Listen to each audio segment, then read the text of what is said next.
नमस्कार साथियों। हम आज आपके सामने कुछ अपने दोस्तों के दिए हुए विचार सामने रख रहे हैं। आज हमारे एक मित्र हैं मनीष सिंह सीधी। उनने अपने बड़े ही सुंदर विचार हमें दिए हैं, तो उनके विचार को हमने एक कविता के रूप में आपके सामने प्रस्तुत कर रहे हैं। वो मनीष सिंह जी के विचार हैं, कविता का रूप हमने दे दिया है कि मुस्कुरा कर देखो, मुस्कुरा कर देखो तो सारा जहां रंगीन नज़र आता है। मुस्कुरा कर देखो तो सारा जहां रंगीन नज़र आता है। भीगी पलकें हो तो आईना भी धुंधला नज़र आता है। भीगी पलकें हो तो आईना भी धुंधला नज़र आता है। दुनिया के सारे रास्ते सीधे होते हैं, मुश्किल तो उन्हें होती है जिनकी चाल तिरछी होती है। उनके सारा जहां टेढ़ा नजर आता है। भीगी पलकें हो तो आईना भी धुंधला नजर आता है। जंगल में सीधे पेड़ ही जल्दी काटा जाता है। जंगल में सीधे पेड़ जल्दी काटा जाता है। तिरछे पेड़ किसी को नजर नहीं आता है। सीधी नजरें हो तो, सीधी नजरें हो तो नज़ारा बदल जाता है। नज़रिया तिरछा हो तो सितारा बदल जाता है। मोदी मन की बात, मोदी मन की बात हिंदुस्तान को समझ में आता है। मोदी का काम कांग्रेस को परेशानी नज़र आता है। जो अपने मन को जीत जाता है, जो अपने मन को जीत जाता है, उनके सामने दुनिया घुटने के बल आ जाता है। इसी विचार के साथ या कविता के माध्यम से हम आपके सामने 10 साल पीछे आपको लेके जा रहे हैं। साथियों, जब अन्ना हजारे जी आंदोलन कर रहे थे रामलीला मैदान दिल्ली में, उस टाइम में जो कंपनी कार्टून बनाती है वंडरमैन, वंडरमैन कंपनी में मैं सिक्योरिटी सुपरवाइज़र की जॉब करता था 10 साल पहले। तो वहाँ की मैं बात अगर करूँ, सिक्योरिटास इंडिया कंपनी की तरफ से मैं वहाँ कुछ प्रॉब्लम की वजह से वहाँ मैंने काम किया था। तो वहाँ साथियों मैंने देखा था कि अन्ना हजारे जी जन लोकपाल बिल के लिए आए और अपना आंदोलन किए। तो उस आंदोलन में केजरीवाल जी, योगेंद्र यादव, हनुमान बेनीवाल जो अपनी अलग से पार्टी बना लिए हैं आज की डेट में, और पहले वो पार्टी बनाने के बाद बीजेपी के साथ में जुड़े। अब उनको पहले उनको लगा भाई बीजेपी के साथ में जुड़ेंगे तो हमें ज़्यादा फायदा होगा, पर उनकी चोरी में हमारी भारतीय जनता पार्टी, हमारी जो भारतीय विचारधारा है, उनकी विचारधारा से मेल नहीं खाई। तो वो भी आज भारतीय विचारधारा से अलग होके और दूसरे को परेशान करने, अपनी परेशानी दूसरे के सिर में डाल रहे हैं। तो मैं बताऊं कि योगेंद्र यादव, केजरीवाल, हनुमान बेनीवाल और आज बहुत सारे ऐसे स्वार्थी नेता थे जो अपने अपने स्वार्थ को पूरा करने के लिए बढ़ चढ़कर हिस्सा लिए और अपना उल्लू सीधा किया। पर अन्ना जी के आंदोलन को, जन लोकपाल बिल को भूल गए और आज हमारे भाइयों को गुमराह कर रहे हैं। योगेंद्र यादव जी जो आज आप किसानों की बात कर रहे हैं, आप उनसे एक बार तो पूछिए कि आप केजरीवाल के साथ क्यों छोड़ दिए। आप केजरीवाल के इस पार्टी में आए थे, आप विधायक बने, पर आप केजरीवाल का साथ क्यों छोड़ दिए। आज आप किसानों की बात कर रहे हैं, पर यहाँ किसान की बात इसलिए कर रहे हैं साथियों, मैं बताऊं कि वो किसानों की बात क्यों कर रहे हैं, क्योंकि उनकी झूठ, योगेंद्र यादव जी की झूठ सबके समझ में आ गई है और अब इनकी ज़मीन खिसक गई है। केजरीवाल जी से पूछिए कि जब आप सीएम नहीं थे, जब आप दिल्ली के सीएम नहीं थे, तो उस टाइम आप किसका विरोध कर रहे थे। उस समय तो हमारे देश के प्रधानमंत्री मोदी जी नहीं थे जो आज प्रधानमंत्री हैं। तो 10 साल पहले तो साथियों प्रधानमंत्री नहीं थे।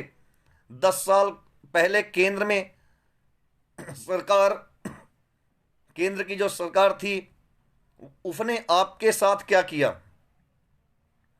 आप क्यों मीडिया और दुनिया के सामने रो रहे थे?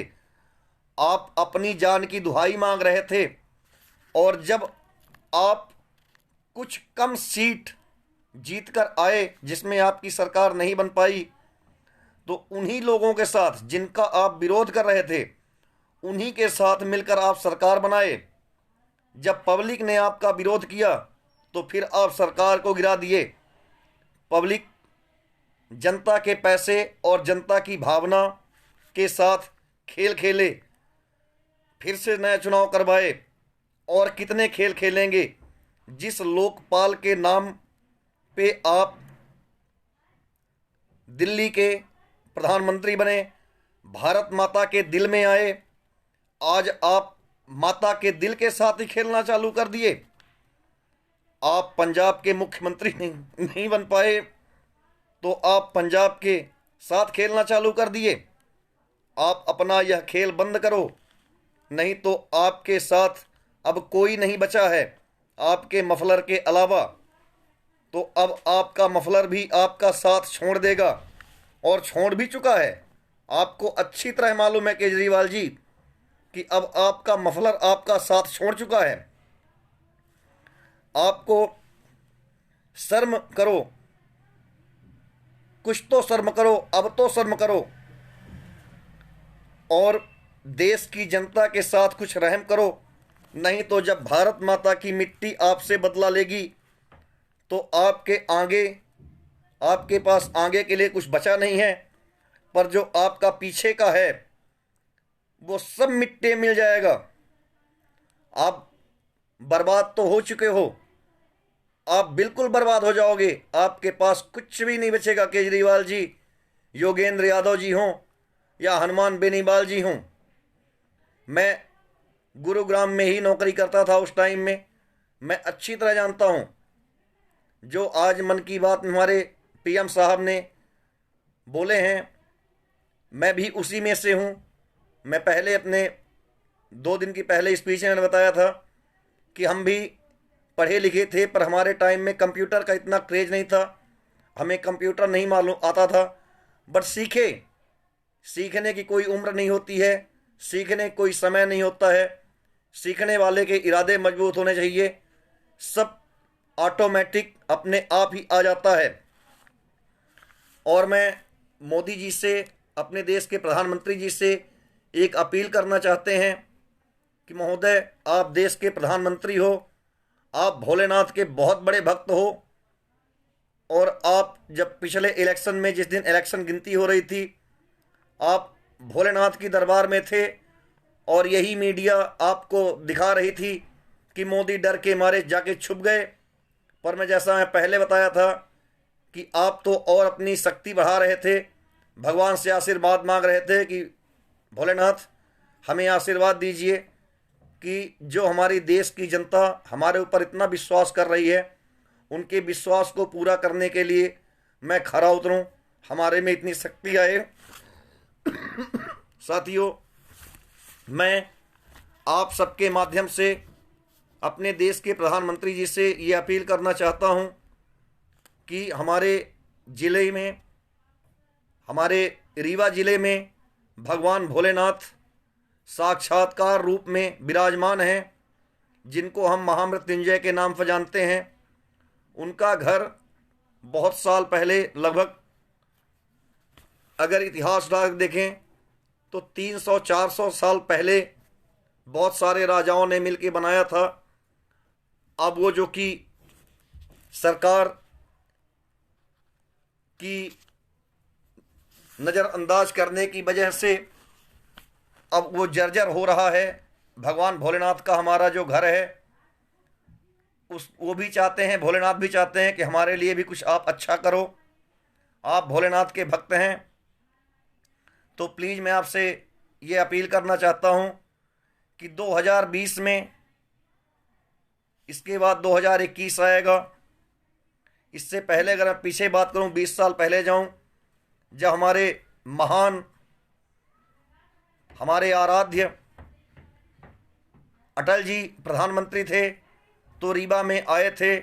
2021 में आप भी आएँ और महामृत्युंजय में भोलेनाथ के दर्शन करिए और उनके लिए भी कुछ करिए। आपसे हम सब रीवा जिले की पब्लिक ये आशा करते हैं और हमें विश्वास भी है कि आप जरूर कुछ न कुछ महामृत्युंजय मंदिर के लिए, जो भोलेनाथ का परम धाम है, जिसको धामों में परम धाम कहते हैं, उसके लिए आप थोड़ा कुछ नहीं, आप बहुत ज़्यादा करेंगे। इसी के साथ में हम अपनी आवाज़ को, अपनी स्पीच को बंद कर रहे हैं आज के लिए। इतना ही बहुत है। पर आपसे फिर एक बार ये ज़रूर अपील करेंगे कि एक बार आप 2021 में जब भी आपको समय लगे, प्लीज़ सर आप रीवा आएँ और महामृत्युंजय मंदिर, जहाँ भोलेनाथ साक्षात्कार रूप में बैठे हैं, उनके लिए भी कुछ करें। हमारे ज़िले की जनता आपके स्वागत करने के लिए अति उत्साह है और हम आशा करते हैं कि 2021 में, नए साल में, आप ज़रूर हमारे ज़िले में आएंगे और हम सब आपको अपनी आँखों से देखेंगे और आप हमारे लिए कुछ अच्छा करेंगे। धन्यवाद। जय हिंद, जय भारत, जय जवान, जय किसान।